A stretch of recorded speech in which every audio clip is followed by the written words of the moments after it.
ਵਾਹਿਗੁਰੂ ਜੀ ਕਾ ਖਾਲਸਾ ਵਾਹਿਗੁਰੂ ਜੀ ਕੀ ਫਤਿਹ। ਮੈਂ ਤੁਹਾਡੀ ਹੋਸਟ ਨੀਲਮ ਕੌਰ ਤੇ ਮੈਂ ਟੀਵੀ 84 ਦੇ ਸਾਰੇ ਦਰਸ਼ਕਾਂ ਤੇ ਸਰੋਤਿਆਂ ਦਾ ਦਿਲੀ ਸਵਾਗਤ ਕਰਦੀ ਹਾਂ ਪ੍ਰੋਗਰਾਮ ਸੱਚੋ ਸੱਚ ਵਿੱਚ। ਰੋਜ਼ਾਨਾ ਦੀ ਤਰ੍ਹਾਂ ਤੁਹਾਡੇ ਤੇ ਸਾਡੇ ਹਰਮਨ ਪਿਆਰੇ ਡਾਕਟਰ ਅਮਰਜੀਤ ਸਿੰਘ ਮੇਰੇ ਨਾਲ ਬੈਠੇ ਹੋਏ ਨੇ। ਆਓ ਉਹਨਾਂ ਮਿਲ ਕੇ ਪ੍ਰੋਗਰਾਮ ਸ਼ੁਰੂ ਕਰਦੇ ਹਾਂ।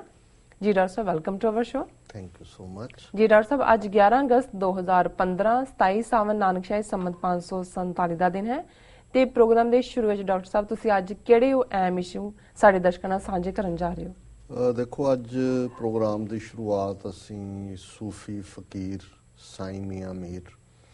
ਜਿਨ੍ਹਾਂ ਦਾ ਨਾਂ ਸਾਡੇ ਸਿੱਖ ਇਤਿਹਾਸ ਦੇ ਵਿਦਿਆਰਥੀਆਂ ਲਈ ਵੀ ਔਰ ਆਮ ਸਿੱਖ ਲਈ ਵੀ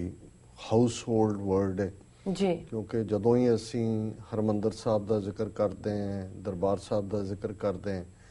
ਤੇ ਨਾਲ ਹੀ ਉਸ ਦਾ ਪਹਿਲਾ ਹੀ ਸੈਂਟੈਂਸ ਹੁੰਦਾ ਹੈ ਕਿ ਗੁਰੂ ਅਰਜਨ ਸਾਹਿਬ ਨੇ ਕਾਦਰੀ ਆਰਡਰ ਦੇ ਸੂਫੀ ਫਕੀਰ ਸਾਈਂ ਮੀਆਂ ਮੀਰ ਨੂੰ ਲਾਹੌਰ ਤੋਂ ਸੱਦਾ ਦਿੱਤਾ ਕਿ ਉਹ ਹਰਿਮੰਦਰ ਸਾਹਿਬ ਦਾ ਨੀਂਹ ਪੱਥਰ ਰੱਖਣ, ਔਰ ਸਾਈਂ ਮੀਆਂ ਮੀਰ ਨੇ ਹਰਿਮੰਦਰ ਸਾਹਿਬ ਦਾ ਨੀਂਹ ਪੱਥਰ ਰੱਖਿਆ ਜੀ। ਅਫਸੋਸ ਇਸ ਗੱਲ ਦਾ ਹੈ ਵੀ ਬਹੁਤ ਵਾਰ ਜਿਹੜੇ ਸਾਡੇ ਇਤਿਹਾਸ ਦੇ ਬੜੇ ਪੀੜੇ ਲਿੰਕ ਨੇ ਔਰ ਉਹਨਾਂ ਦੇ ਵਿੱਚ ਆਪਸੀ ਸਾਂਝਾਂ ਨੇ ਅਧਿਆਤਮ ਦੀ ਦੁਨੀਆ 'ਚ, ਖਾਸ ਕਰਕੇ ਉਹਨਾਂ ਨੂੰ ਅਸੀਂ ਉੱਥੇ ਕੀ ਮਹਿਦੂਦ ਰੱਖਿਆ, ਉਹਨਾਂ ਬਾਰੇ ਨਾ ਫਰਦਰ ਰਿਸਰਚ, ਨਾ ਅੱਗੋਂ ਦੀ ਨਾ ਪਿੱਛੋਂ ਦੀ। ਨਤੀਜੇ ਦੇ ਤੌਰ ਤੇ ਹੌਲੀ ਹੌਲੀ ਜਿਨ੍ਹਾਂ ਦੇ ਹੱਥ 'ਚ ਇਤਿਹਾਸ ਨੂੰ ਲਿਖਣਾ ਆਇਆ,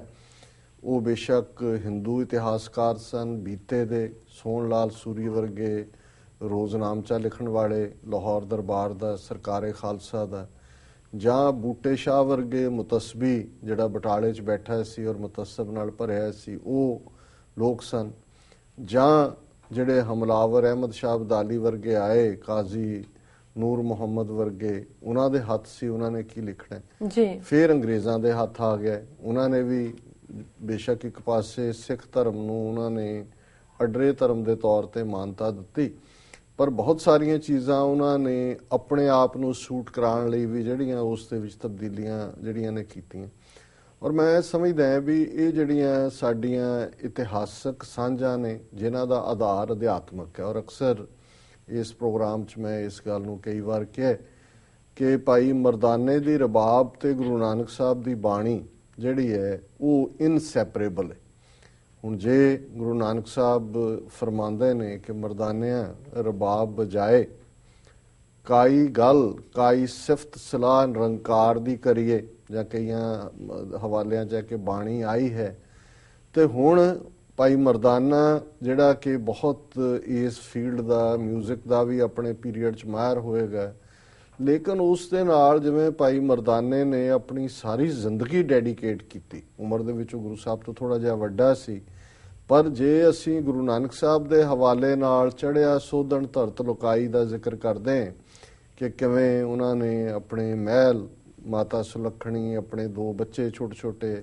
ਸ੍ਰੀ ਚੰਦ ਲਖਮੀ ਦਾਸ, ਉਹਨਾਂ ਨੂੰ ਛੱਡ ਕੇ ਤੇ ਫਿਰ ਦੁਨੀਆ ਦੀ ਜਿਹੜੀ ਪੀੜ ਸੀ, ਜਿਸ ਨੂੰ ਗੁਰੂ ਸਾਹਿਬ ਨੇ ਕਿਹਾ ਸੀ ਕਰਕ ਕਲੇਜੇ ਮਾਹੇ ਜੀ, ਭੋਲਾ ਵੈਦ ਨਾ ਜਾਣਹੀ ਕਰਕ ਕਲੇਜੇ ਮਾਹੇ, ਕਿ ਵੈਦ ਬੁਲਾਇਆ ਵੈਦਗੀ ਪਕੜ ਟੰਡੋਲੇ ਬਾਹ, ਭੋਲਾ ਵੈਦ ਨਾ ਜਾਣਹੀ ਕਰਕ ਕਲੇਜੇ ਮਾਹ। ਜਿਹੜੀ ਕਲੇਜੇ ਦੀ ਪੀੜ ਹੈ, ਜੇ ਉਹਨਾਂ ਲਈ ਤੁਰੇ ਤੇ ਮਰਦਾਨਾ ਵੀ ਉਹਨਾਂ ਦੇ ਸਫ਼ਰਾਂ ਦਾ ਸਾਥੀ, ਜਿਹੜੀ ਔਖ ਸੌਖ, ਹੁਨਾੜ, ਸਿਆਲ, ਕਿਤੇ ਕੌਡਾ ਰਾਕਸ਼ ਹੈ, ਕਿਤੇ ਬੰਗਾਲਣਾ ਜਾਦੂਗਰਨੀਆਂ ਨੇ ਰੂਪਮਤੀਆਂ, ਕਿਤੇ ਕਿਸ ਕਿਸਮ ਦੇ ਸੱਜਣ ਠੱਗ ਨੇ, ਕਿਤੇ ਉਹ ਵਲੀ ਕੰਧਾਰੀ ਵਰਗੇ ਲੋਕ ਜਿਹੜੇ ਉਸ ਨੂੰ ਇਹ ਮਿਹਣਾ ਦਿੰਦੇ ਨੇ ਕਿ ਤੂੰ ਮੋਮਨ ਹੈ, ਮੁਸਲਮਾਨ ਹੋ ਕੇ ਤੂੰ ਇੱਕ ਕਾਫਰ ਦੇ ਨਾਲ ਤੁਰਿਆ ਹੋਇਆ। ਸੋ ਉਹਨਾਂ ਸਭ ਦੇ ਨਾਲ ਉਹ ਜੂਝਦੇ ਆ ਵੀ, ਜਿਵੇਂ ਭਾਈ ਮਰਦਾਨਾ ਗੁਰੂ ਨਾਨਕ ਸਾਹਿਬ ਦੇ ਪਿਆਰ ਦੇ ਵਿੱਚ ਨਿਰੰਕਾਰ ਦੀ ਇਬਾਦਤ, ਜੋ ਬਾਣੀ ਗੁਰੂ ਸਾਹਿਬ ਉਚਾਰਦੇ ਨੇ ਉਹ ਕੰਠ ਕਰ ਲੈਂਦਾ, ਫਿਰ ਉਹ ਰਬਾਬ ਦੇ ਨਾਲ ਗਾਉਂਦਾ ਉਹਨੂੰ, ਉਸ ਬਾਣੀ ਨੂੰ। ਔਰ ਇਕੱਲੀ ਇੱਕ ਪੀੜ੍ਹੀ ਤੱਕ ਨਹੀਂ ਰਹੀ। ਜੇ ਭਾਈ ਮਰਦਾਨਾ ਜਿਹੜਾ ਉਹ ਚੜ੍ਹਾਈ ਕਰ ਜਾਂਦਾ ਅਫਗਾਨਿਸਤਾਨ ਦੇ ਇੱਕ ਸ਼ਹਿਰ ਦੇ ਵਿੱਚ, ਜਿੱਥੇ ਗੁਰੂ ਸਾਹਿਬ ਆਪ ਉਹਦੀ ਇੱਛਾ ਮੁਤਾਬਕ ਹੱਥੀ ਸੰਸਕਾਰ ਕਰਦੇ ਨੇ,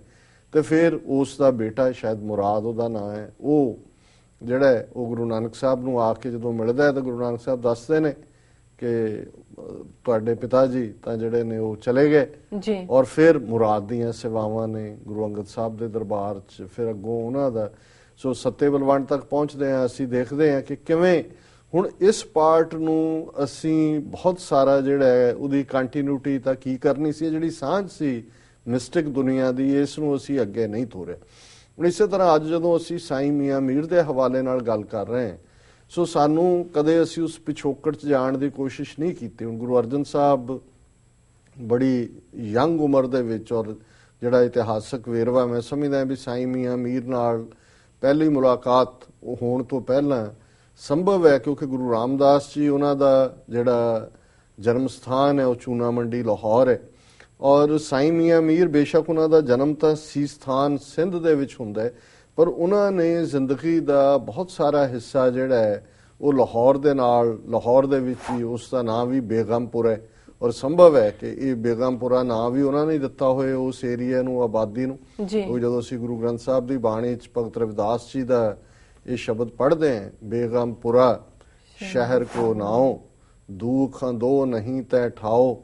ਨਾ ਤਸ਼ਵੀਸ਼ ਖਿਰਾਜ ਨਾ ਮਾਲ, ਖੌਫ ਨਾ ਖਤਾ ਨਾ ਤਰਸ ਜਵਾਲ, ਅਬ ਮੋਹ ਖੂਬ ਵਤਨ ਗਏ ਪਾਈ, ਉਹਾਂ ਖੈਰ ਸਦਾ ਮੇਰੇ ਭਾਈ। ਹੁਣ ਇਹ ਦੁਨੀਆ ਜਿੱਥੇ ਕੋਈ ਗਮ ਨਹੀਂ ਹੈ, ਜਿੱਥੇ ਕੋਈ ਖਤਾ ਨਹੀਂ ਹੈ, ਜਿੱਥੇ ਕੋਈ ਟੈਕਸ ਨਹੀਂ ਹੈ, ਜਿੱਥੇ ਕੋਈ ਐਕਸਟੋਰਸ਼ਨ ਨਹੀਂ ਕਰਦਾ, ਔਰ ਇਹ ਉਹ ਦੁਨੀਆ ਜਿਹੜੀ ਉਸ ਵਤਨ ਦੇ ਵਿੱਚ, ਉਸ ਨਿਰੰਕਾਰ ਦੇ ਪਿਆਰ ਦੇ ਵਿੱਚ ਜਿਹੜਾ ਬੇਗਮ ਹੈ, ਜਿੱਥੇ ਕੋਈ ਗਮ ਨਹੀਂ ਹੈ। ਹੁਣ ਜ਼ਾਹਰ ਹੈ ਕਿ ਗੁਰੂ ਰਾਮਦਾਸ ਜੀ ਦਾ ਜਨਮ ਲਾਹੌਰ ਦਾ ਹੈ। ਬੇਸ਼ੱਕ ਉਹ ਛੋਟੇ ਹੁੰਦੇ ਆ ਜਿਹੜੇ ਨੇ ਉਹ ਯਤੀਮ ਹੋ ਜਾਂਦੇ ਨੇ, ਫਿਰ ਕਿਵੇਂ ਅਸੀਂ ਇਤਿਹਾਸ ਤੋਂ ਵਾਕਿਫ ਹੈ ਕਿ ਉਹ ਗੋਇੰਦਵਾਲ ਸਾਹਿਬ ਦੀ ਸੇਵਾ ਚੱਲ ਰਹੀ ਹੈ, ਉੱਥੇ ਆ ਜਾਂਦੇ ਨੇ। ਪਰ ਉਹਨਾਂ ਜ਼ਮਾਨਿਆਂ 'ਚ ਈਦਾਂ ਦੇ ਮਿਲੀਅਨਸ ਵਾਲੇ ਸ਼ਹਿਰ ਨਹੀਂ ਸੀ, ਜਾਂ ਜਿਹੜੇ ਵੀ ਕਿਤੇ ਥੋੜੇ ਬਹੁਤ ਵਰਸਾਏ ਹੋਏ ਲੋਕ ਸੀ, ਫਕੀਰ, ਦਰਵੇਸ਼, ਸਪਿਰਿਚੁਅਲ ਲੋਕ, ਸਾਰੇ ਹੀ ਉਹਨਾਂ ਦਾ ਆਦਰ ਕਰਦੇ ਸੀ, ਸਤਿਕਾਰ ਕਰਦੇ ਸੀ। ਸੋ ਬੇਸ਼ੱਕ ਸਾਡੇ ਹਿਸਟੋਰੀਕਲ ਲਿੰਕ ਨਹੀਂ ਮਿਲਦਾ ਕਿ ਗੁਰੂ ਰਾਮਦਾਸ ਜੀ ਦੇ ਵੇਲੇ ਕੀ ਕਨੈਕਸ਼ਨ ਹੋਇਆ ਹੋਵੇਗਾ, ਪਰ ਇੱਕ ਗੱਲ ਜ਼ਾਹਰ ਹੈ ਕਿ ਗੁਰੂ ਰਾਮਦਾਸ ਜੀ ਦਾ, ਕਿਉਂਕਿ ਉਹਨਾਂ ਦੇ ਸਾਰਾ ਸ਼ਰੀਕਾ ਭਾਈਚਾਰਾ ਲਾਹੌਰ ਦੇ ਵਿੱਚ ਸੀ, ਉਹਨਾਂ ਦਾ ਤਾਇਆ ਸਹਾਰੀ ਮਲ ਜਿਹੜਾ ਹੈ ਉਹ ਲਾਹੌਰ ਦੇ ਵਿੱਚ ਰਹਿੰਦਾ ਔਰ ਤਾਏ ਦਾ ਲੜਕਾ ਹੈ ਸ਼ਾਇਦ। ਔਰ ਅਸੀਂ ਦੇਖਦੇ ਹਾਂ ਕਿ ਇਤਿਹਾਸਕ ਹਵਾਲੇ ਨਾਲ ਪਿਤਾ ਗੁਰੂ ਰਾਮਦਾਸ ਜੀ ਗੁਰੂ ਅਰਜਨ ਸਾਹਿਬ ਨੂੰ ਤੋਰਦੇ ਨੇ ਲਾਹੌਰ ਆਪਣੇ ਕਜ਼ਨ, ਜਿਹਨੂੰ ਅਸੀਂ ਅੱਜ ਕਵਾਂਗੇ ਤਾਏ ਦੇ ਪੁੱਤਰ ਦੀ ਸ਼ਾਦੀ ਲਈ, ਜਦੋਂ ਕਿ ਵੱਡੇ ਬੇਟੇ ਜਾਣ ਤੋਂ ਇਨਕਾਰ ਕਰਦੇ ਨੇ। ਉਦੋਂ ਗੁਰੂ ਸਾਹਿਬ ਦੀ ਉਮਰ ਲਗਭਗ 17-17.5 ਸਾਲ ਦੇ ਕਰੀਬ ਹੈ। ਔਰ ਹੁਣ ਜਦੋਂ ਉਹ ਲਾਹੌਰ ਔਰ ਇਹ ਹੁਕਮ ਕਰਦੇ ਨੇ ਵੀ ਜਦੋਂ ਤੱਕ ਅਸੀਂ ਸੱਦੀਏ ਨਾ ਤੁਸੀਂ ਆਉਣਾ ਨਹੀਂ, ਅਸੀਂ ਫਿਰ ਵਾਕਿਫ ਹੈ ਸਾਰੇ ਤੋਂ ਕਿ ਗੁਰੂ ਸਾਹਿਬ ਇੰਨੇ ਕੁ ਬੇਹਬਲ ਹੁੰਦੇ ਨੇ ਦਰਸ਼ਨਾਂ ਨੂੰ ਆਪਣੇ ਪਿਤਾ ਦੇ ਔਰ ਗੁਰੂ ਦਰਬਾਰ ਦੇ ਕਿ ਮੇਰਾ ਮਨ ਲੋਚੈ ਗੁਰਦਰਸ਼ਨ ਤਾਈ, ਬਿਲਪ ਕਰੇ ਚਾਤਰਿਕ ਕੀ ਰਿਆਈ, ਉਹ ਜਿਹੜੇ ਚਾਰੋਂ ਹੀ ਸ਼ਬਦ। ਔਰ ਫਿਰ ਮੁਲਾਕਾਤ ਵੇਲੇ ਜਦੋਂ ਗੁਰੂ ਸਾਹਿਬ ਦੇ ਦੀਦਾਰ ਹੁੰਦੇ ਨੇ, ਭਾਗ ਹੋਆ ਗੁਰੂ ਸੰਤ ਮਿਲਾਇਆ। ਹਾਲਾਂ ਇਹਨੂੰ ਵੀ ਡਿਬੇਟ 'ਚ ਲਿਆਂਦਾ ਜਾਂਦਾ ਜੀ ਕਿ ਉਦੋਂ ਨਾਨਕ ਸ਼ਬਦ ਨਹੀਂ ਸੀ, ਫਿਰ ਨਾਨਕ ਕਿਵੇਂ ਲੱਗ ਗਿਆ, ਜਾਂ ਪਰ ਅਸੀਂ ਉਸ ਡਿਬੇਟ 'ਚ ਨਹੀਂ ਜਾਂਦੇ। ਪਰ ਮੇਰਾ ਇਹ ਖਿਆਲ ਹੈ ਵੀ ਇਹ ਉਹ ਸਮਾਂ ਹੋਏਗਾ ਕਿ ਜਦੋਂ ਗੁਰੂ ਅਰਜਨ ਸਾਹਿਬ ਕਿਉਂਕਿ ਲੰਬਾ ਸਮਾਂ ਲਾਹੌਰ ਰਹੇ ਪਿਤਾ ਦੀ ਆਗਿਆ ਦੇ ਨਾਲ, ਉਹਨਾਂ ਦੀ ਜਿਹੜੀ ਹੈ ਸਾਈਂ ਮੀਆਂ ਮੀਰ ਦੇ ਨਾਲ ਮੁਲਾਕਾਤ ਹੋਈ ਹੋਏਗੀ, ਔਰ ਉਹ ਗੁਰੂ ਸਪੁੱਤਰ ਹੋਣ ਦੇ ਨਾਤੇ ਔਰ ਜਿਸ ਕਿਸਮ ਦਾ ਗੁਰੂ ਅਰਜਨ ਸਾਹਿਬ ਦਾ ਜਦੋਂ ਅਸੀਂ ਈਵਨ ਉਹਨਾਂ ਦਾ ਬਚਪਨ ਦੇਖਦੇ ਤੇ ਇਹ ਸਾਖੀ ਅਸੀਂ ਦੇਖਦੇ ਹਾਂ ਕਿ ਦੋਹਿਤਾ ਬਾਣੀ ਕਾ ਬੋਹਿਤਾ, ਜਦੋਂ ਕਿ ਆਪਣੇ ਨਾਨਾ ਜੀ ਗੁਰੂ ਅਮਰਦਾਸ ਜੀ ਦਾ ਉਹ ਮੰਜਾ ਹਿਲਾਉਂਦੇ ਨੇ ਕਿ ਭਾਈ ਇਹ ਤਾਂ ਬਾਣੀ ਦਾ ਜਹਾਜ਼ ਹੈ। ਔਰ ਉਹ ਸਾਰੀ ਜਿਹੜੀ ਸਾਂਝ ਹੈ, ਔਰ ਇਹ ਵੀ ਅਸੀਂ ਦੇਖਦੇ ਹਾਂ ਕਿ ਗੁਰੂ ਅਰਜਨ ਸਾਹਿਬ ਫਿਰ ਵੀ ਲਾਹੌਰ ਆਏ ਨੇ, ਫਿਰ ਉਹ ਵੀ ਸਮੇਂ ਜਦੋਂ ਕਿ ਲਾਹੌਰ ਦੇ ਵਿੱਚ ਅਕਾਲ ਪੈਂਦਾ, ਲੋਕ ਮਰ ਰਹੇ ਨੇ, ਔਰ ਗੁਰੂ ਅਰਜਨ ਸਾਹਿਬ ਆ ਕੇ ਕਿਵੇਂ ਉੱਥੇ ਸੇਵਾ ਦੇ ਵਿੱਚ ਰਤ ਹੁੰਦੇ ਨੇ। ਸੋ ਇਹ ਜਿਹੜੀ ਸਾਂਝ ਹੈ, ਜੇ ਸਾਈਂ ਮੀਆਂ ਮੀਰ ਜਦੋਂ ਅਸੀਂ ਇਸਲਾਮ ਦੇ ਹਵਾਲੇ ਨਾਲ, ਖਾਸ ਤੌਰ ਤੇ ਸੂਫੀ ਕਾਦਰੀ ਮਤ ਦੇ ਹਵਾਲੇ ਨਾਲ ਦੇਖਦੇ ਹਾਂ, ਈਵਨ ਪੰਜਾਬੀ ਲਿਟਰੇਚਰ ਦੇ ਹਵਾਲੇ ਨਾਲ, ਸੂਫੀਆਂ ਨੇ ਬਹੁਤ ਸਾਰੀ ਰਚਨਾ ਜਿਹੜੀ ਪੰਜਾਬ ਦੇ ਸੂਫੀ ਸੀ ਕੀਤੀ, ਉਹਨਾਂ ਨੇ ਪੰਜਾਬੀ ਜ਼ਬਾਨ ਦੇ ਵਿੱਚ ਕੀਤੀ। ਔਰ ਬਾਬਾ ਫਰੀਦ ਜਿਹੜੇ ਕਿ ਸ਼ਕਰਗੰਜ ਕਰਕੇ ਜਾਣੇ ਜਾਂਦੇ ਨੇ, ਉਹ ਸਭ ਤੋਂ ਪੁਰਾਣੇ ਜਿਹੜਾ ਅੱਜ ਵੀ ਲਿਖਤੀ ਸਾਹਿਤ ਮਿਲਦਾ ਉਹ 12ਵੀਂ 13ਵੀਂ ਸਦੀ ਦੇ ਵਿੱਚ ਹੋਏ ਨੇ। ਔਰ ਅੱਜ ਵੀ ਤੁਸੀਂ ਬਾਬਾ ਫਰੀਦ ਦੇ ਸ਼ਲੋਕ, ਉਹਨਾਂ ਦੇ ਸ਼ਬਦ ਜਦੋਂ ਦੇਖਦੇ ਹੋ ਤੇ ਆਨੰਦ ਆ ਜਾਂਦਾ। ਅੱਜ ਵੀ ਉਹ ਜਿਹੀ ਬੋਲੀ ਮੁਲਤਾਨ ਝੰਗ ਲਹਿੰਦੇ ਪੰਜਾਬ ਦੀ ਹੈ ਜਿਸ ਦੇ ਵਿੱਚ ਉਹਨਾਂ ਨੇ ਰਚਨਾ ਕੀਤੀ। ਔਰ ਇਸ ਤੋਂ ਇਲਾਵਾ ਫਿਰ ਅਸੀਂ 18ਵੀਂ ਸਦੀ ਤਾਂ ਦੇਖਦੇ ਹਾਂ ਕਿ ਉਹ ਸ਼ਾਹ ਹੁਸੈਨ ਹੋਏ, ਸੁਲਤਾਨ ਬਾਹੂ ਹੋਏ, ਜਾਂ ਬੁੱਲੇ ਸ਼ਾਹ ਹੋਏ, ਔਰ ਹੋਰ ਬਹੁਤ ਸਾਰੇ ਜਿਨ੍ਹਾਂ ਦਾ ਔਰ ਅਖੀਰ ਤੱਕ ਅਸੀਂ ਦੇਖਦੇ ਹਾਂ ਕਿ ਕਿਵੇਂ ਕਿੰਨੀ ਵੱਡੀ ਕੰਟਰੀਬਿਊਸ਼ਨ ਹੈ ਉਹਨਾਂ ਦੀ ਪੰਜਾਬੀ ਲਿਟਰੇਚਰ। ਔਰ ਜਿਹੜਾ ਦੂਸਰਾ ਪਾਰਟ ਸੂਫੀਆਂ ਨੇ ਪੰਜਾਬ ਦੇ ਵਿੱਚ, ਇਹ ਟਰੂ ਸੂਫੀ ਅੱਜ ਨਹੀਂ, ਸਰਤਾਜ ਵਰਗੇ ਜਾਂ ਗੁਰਦਾਸ ਮਾਨ ਵਰਗੇ ਕਿ ਡਫਲੀ ਫੜ ਲਈ ਹੈ, ਲੜ ਪਿੱਛੇ ਛੱਡ ਲਿਆ, ਉੱਤੇ ਕੋਈ ਗਹਿਣਾ ਬੰਨ ਲਿਆ ਤੇ ਜੀ ਤੁਸੀਂ ਸੂਫੀ ਬਣ ਗਏ ਹੋ ਜੀ। ਇਹ ਉਹ ਸੀ ਬੇਸ਼ੱਕ ਸੂਫਾਨਾ ਸਾਦ ਮੁਰਾਦਾ ਲਿਬਾਸ ਉਸ ਰੱਬ ਦੇ ਨਾਲ ਜੁੜੇ ਹੋਏ। ਇਹ ਨਹੀਂ ਹੈ ਵੀ 10 ਲੱਖ ਲੈ ਕੇ ਗਾਉਣ ਆ ਗਏ, ਹਾਂਜੀ। ਉਹ ਉੱਥੇ ਉਹਨਾਂ ਦਾ ਇਹ ਨਹੀਂ ਸੀ, ਉਹ ਤਾਂ ਸੀ ਤੇਰੇ ਇਸ਼ਕ ਨਚਾਇਆ ਕਰ ਥਈਆ ਥਈਆ ਥਈਆ ਜੀ। ਇਹ ਉਹ ਪਿਆਰ ਹੈ ਕਿ ਭਾਈ ਜਿੱਥੇ ਸਿਰਫ ਤੇ ਸਿਰਫ ਰੱਬ ਦੇ ਨਾਲ ਮੇਲ ਦਾ ਜਿਹੜਾ ਸਾਧਨ ਹੈ ਉਹ ਪਿਆਰ ਹੈ, ਇਸ਼ਕ ਹੈ। ਔਰ ਇਸ ਲਈ ਅਸੀਂ ਉਹਨਾਂ ਦੀਆਂ ਲਿਖਤਾਂ ਦੇ ਵਿੱਚ ਔਰ ਉਹਨਾਂ ਦਾ ਜਿਹੜਾ ਪਾਰਟ ਹੈ ਇਸ਼ਕ ਦੇ ਹਵਾਲੇ ਨਾਲ ਹੀ, ਉਹ ਰੱਬ ਨੂੰ ਇਸ਼ਕ ਦੇ ਨਾਲ ਪਾਣ ਦੀ ਗੱਲ ਕਰਦੇ ਨੇ, ਪਿਆਰ ਦੇ ਨਾਲ ਪਾਣ ਦੀ ਗੱਲ ਕਰਦੇ ਨੇ। ਔਰ ਉਹ ਆਪ ਜਿਵੇਂ ਅਸੀਂ ਗੁਰੂ ਗ੍ਰੰਥ ਸਾਹਿਬ ਦੀ ਬਾਣੀ 'ਚ ਸਾਰੀਆਂ ਰੂਹਾਂ ਪਤਨੀਆਂ ਨੇ ਤੇ ਇੱਕ ਪਤੀ ਰੱਬ ਹੈ ਤੇ ਰੱਬ ਨੂੰ ਰਿਝਾਣਾ ਹੈ, ਇਸ ਕਨਸੈਪਟ ਦੇ ਨਾਲ ਇਹ ਸਾਰੀ ਗੱਲ ਅੱਗੇ ਤੁਰਦੀ ਹੈ। ਇਵੇਂ ਹੀ ਜਿਹੜਾ ਸੂਫੀਆਂ ਦਾ ਆਧਾਰ ਸੀ, ਬੇਸ਼ੱਕ ਉਹਨਾਂ ਦੇ ਵਿੱਚ ਜਿਵੇਂ ਬਾਬਾ ਫਰੀਦ ਨੇ ਉਹ ਸ਼ਰੀਅਤ ਦੇ ਡਿਸਿਪਲਿਨ 'ਚ ਵੀ ਨੇ, ਪਰ ਲੇਟਰ ਇਹ ਵੀ ਰਿਹਾ ਕਿ ਉਹਨਾਂ ਦੇ ਲਈ ਇਹੀ ਰਿਹਾ ਕਿ ਭਾਈ ਅਸੀਂ ਜਿਹੜਾ ਉਸ ਹਾਜ਼ੀ ਲੋਕ ਮੱਕੇ ਨੂੰ ਜਾਂਦੇ, ਅਸਾਂ ਜਾਣਾ ਤਖਤ ਹਜ਼ਾਰੇ ਜਿਤ ਵੱਲ ਯਾਰ ਤੇ ਤੈ ਵੱਲ ਕਾਬਾ, ਭਾਵੇਂ ਫੂਲ ਕਿਤਾਬਾਂ ਚਾਰੇ। ਬੇਸ਼ੱਕ ਅਸੀਂ ਇਹ ਸਾਰੇ ਪਾਰਟਨਰ ਨਾ ਵੀ ਸਹਿਮਤ ਹੁੰਦੇ ਹੋਈਏ, ਪਰ ਮੈਂ ਗੱਲ ਇਹ ਕਹਿਣਾ ਚਾਹੁੰਦਾ ਕਿ ਇਹ ਆਧਾਰ ਹੈ, ਜਿਹੜੀ ਸਾਂਝ ਹੈ, ਕਿਉਂਕਿ ਸਿੱਖੀ ਦਾ ਆਧਾਰ ਵੀ ਮੂਲ ਤੌਰ ਦੇ ਉੱਤੇ ਪਿਆਰ ਹੈ, ਇਸ਼ਕ ਹੈ ਰੱਬ ਨੂੰ, ਔਰ ਇਸ਼ਕ ਹਕੀਕੀ ਹੈ। ਔਰ ਇਸ ਇਸ਼ਕ ਹਕੀਕੀ ਦੀ ਗੱਲ, ਇਸ ਇਸ਼ਕ ਹਕੀਕੀ ਦੀ ਬਾਤ ਬੇਸ਼ੱਕ ਬਾਬਾ ਫਰੀਦ ਇਸ ਦੇ ਜਿਹੜੇ ਨੇ ਪਾਂਧੀ ਨੇ,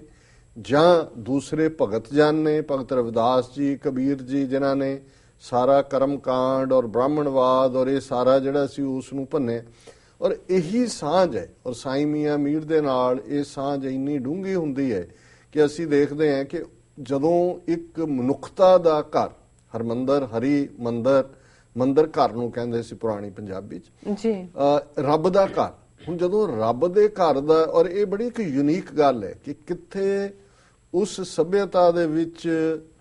ਜਿਸ ਨੂੰ ਮੁਸਲਮਾਨ ਨੂੰ ਮਲੇਛ ਬਣਾਇਆ ਹੋਇਆ ਹੈ, ਉਸ ਦੇ ਹੱਥ ਦਾ ਪਾਣੀ ਪੀਣਾ ਵੀ ਜਿਹੜਾ ਹੈ ਉਹ ਵਰਜਤ ਹੈ, ਉਹਨਾਂ ਦੇ ਨਾਲ ਕੋਈ ਵਰਤੋਂ ਵਿਹਾਰ ਨਹੀਂ ਹੈ।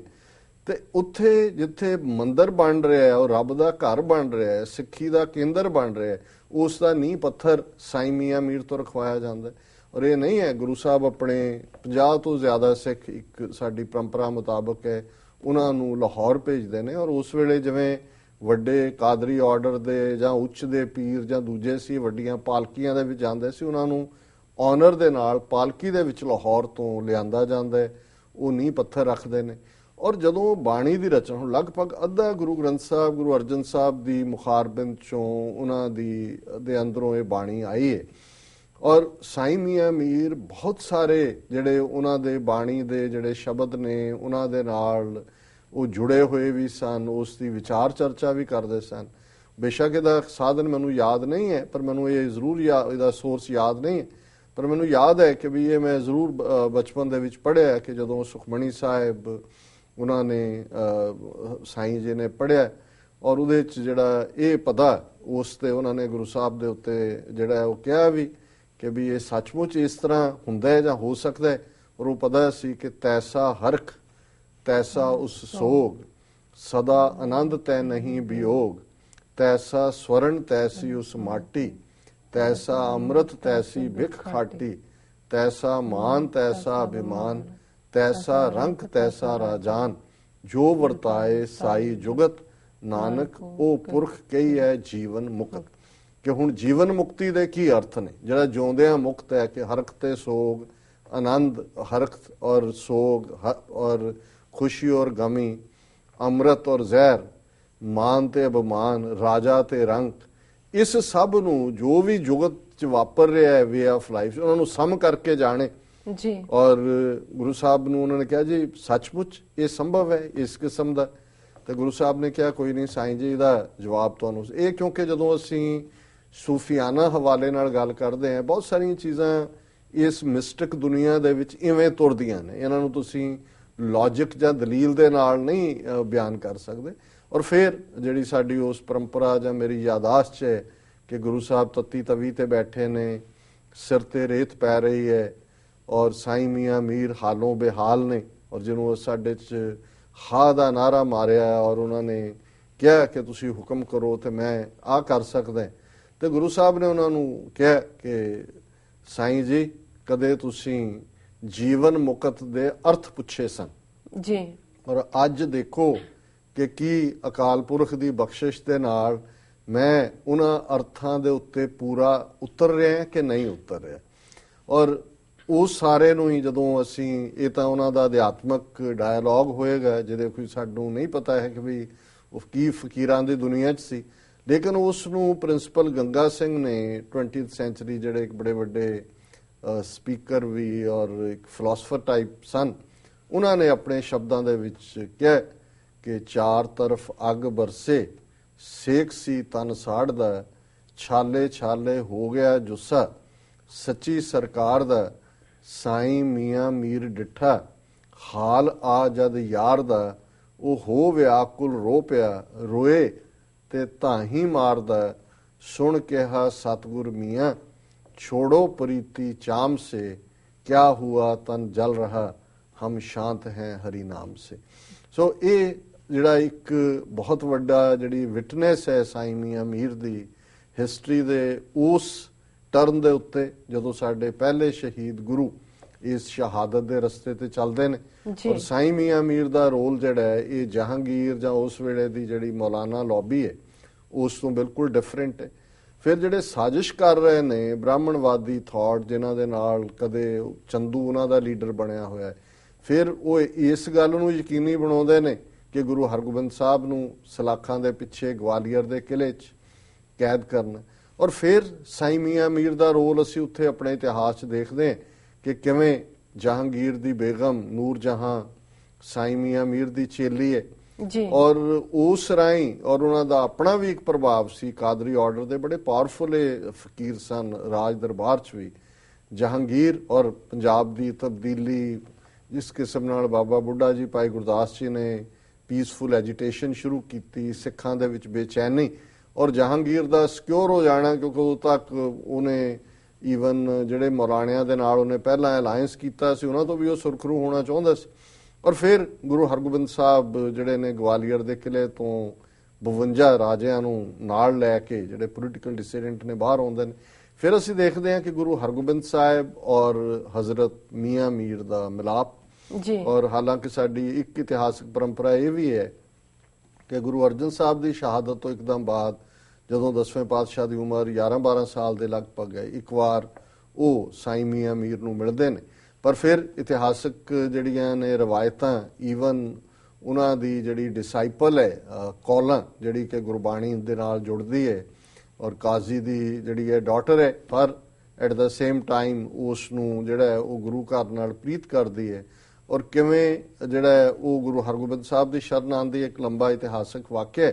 ਔਰ ਅੱਜ ਵੀ ਜਦੋਂ ਅਸੀਂ ਹਰਿਮੰਦਰ ਸਾਹਿਬ ਦੇ ਨੇੜੇ ਹੀ, ਬਹੁਤ ਨੇੜੇ ਕੌਲਸਰ ਸਰੋਵਰ ਦੇਖਦੇ ਹਾਂ, ਤਾਂ ਫਿਰ ਉਸ ਬੀਬੀ ਕੌਲਾਂ ਦੀ ਡੈਡੀਕੇਸ਼ਨ ਔਰ ਡਿਵੋਸ਼ਨ ਔਰ ਸਾਈਂ ਮੀਆਂ ਮੀਰ ਦਾ ਇੰਨਾ ਖਤਰਾ ਮੁੱਲ ਲੈ ਕੇ ਉਸ ਦੀਆਂ ਭਾਵਨਾਵਾਂ ਮੁਤਾਬਕ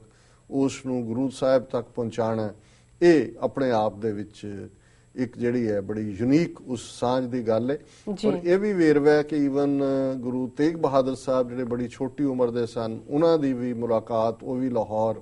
ਆਏ ਨੇ। ਔਰ ਇੱਕ ਇਤਿਹਾਸਕ ਸੋਰਸ ਈਵਨ ਇਹ ਵੀ ਕਹਿੰਦਾ ਹੈ ਕਿ ਅੱਜ ਦੇ ਦਿਨ, ਜਦੋਂ ਕਿ 11 ਅਗਸਤ 1635 ਨੂੰ ਲਗਭਗ 85 ਸਾਲ ਦੀ ਉਮਰ ਦੇ ਵਿੱਚ ਹਜ਼ਰਤ ਮੀਆਂ ਮੀਰ ਜਿਹੜੇ ਨੇ ਅੱਲਾ ਨੂੰ ਪਿਆਰੇ ਹੁੰਦੇ ਨੇ, ਤੇ ਉਹਨਾਂ ਦੀ ਆਖਰੀ ਜਿਹੜੀ ਨਮਾਜ਼ੇ ਜਨਾਜ਼ਾ ਜਾਂ ਜਿਸ ਨੂੰ ਅਸੀਂ ਦਾਹ ਸੰਸਕਾਰ ਦਫਨ ਕਵਾਂਗੇ, ਉਹਨਾਂ ਰਸਮਾਂ ਦੇ ਵਿੱਚ ਵੀ ਗੁਰੂ ਹਰਗੋਬਿੰਦ ਸਾਹਿਬ ਸ਼ਾਮਲ ਹੁੰਦੇ ਨੇ। ਔਰ ਇਸ ਦੇ ਨਾਲ ਜਿਹੜੀ ਸਾਂਝ ਅਸੀਂ ਈਵਨ ਦਾਰਾ ਸ਼ਿਕੋ, ਇਹ ਉਹੀ ਦਾਰਾ ਸ਼ਿਕੋ ਹੈ ਜਿਸ ਦੀ ਬਿਮਾਰੀ ਵੇਲੇ ਕਦੇ ਗੁਰੂ ਹਰਰਾਏ ਸਾਹਿਬ ਦੇ ਦਰਬਾਰ ਚੋਂ ਹਰੜਾਂ ਜਾਂਦੀਆਂ ਨੇ, ਉਹਨਾਂ ਦੇ ਗਾਰਡਨ ਚੋਂ, ਹਰਬੇਰੀਅਮ ਚੋਂ। ਔਰ ਦਾਰਾ ਸ਼ਿਕੋ ਜਿਹੜਾ ਹੈ ਉਹ ਸਾਈਂ ਮੀਆਂ ਮੀਰ ਦਾ ਫਾਲੋਅਰ ਹੈ। ਔਰ ਦਾਰਾ ਸ਼ਿਕੋ ਜਿਹੜਾ ਹੈ ਉਸ ਨੂੰ ਕਿਵੇਂ ਬਰੂਟਲੀ ਸ਼ਾਹਜਹਾਂ ਦਾ ਬੇਟਾ ਹੈ, ਔਰੰਗਜ਼ੇਬ ਅਲਟੀਮੇਟਲੀ ਕਾਮਯਾਬ ਹੁੰਦਾ ਤਖਤ ਤੇ ਦਾਰਾ ਸ਼ਿਕੋ ਬਹੁਤ ਵੱਡਾ ਮਸੋਲੀਅਮ ਜਾਂ ਇਹ ਕਹੋ ਕਿ ਵੀ ਉਹਨਾਂ ਦੀ ਦਰਗਾਹ ਦੀ ਥਾਂ ਬਣਾ ਰਿਹਾ ਸੀ ਆਪਣੇ ਪੀਰ ਸਾਈਂ ਮੀਆਂ ਮੀਰ ਦੀ ਯਾਦ, ਜਦੋਂ ਕਿ ਔਰੰਗਜ਼ੇਬ ਨੇ ਜਿਹੜਾ ਉਹ ਤਖਤ ਲੈ ਲਿਆ, ਉਸ ਨੇ ਨਾ ਸਿਰਫ ਦਾਰਾ ਸ਼ਿਕੋਹ ਨੂੰ ਬੜਾ ਕੋਹ ਕੇ ਮਾਰਿਆ, ਬਲਕਿ ਉਹਨੇ ਜਿਹੜਾ ਉਹ ਉਹਨਾਂ ਦਾ ਬਣ ਰਿਹਾ ਸੀ ਮਕਬਰਾ,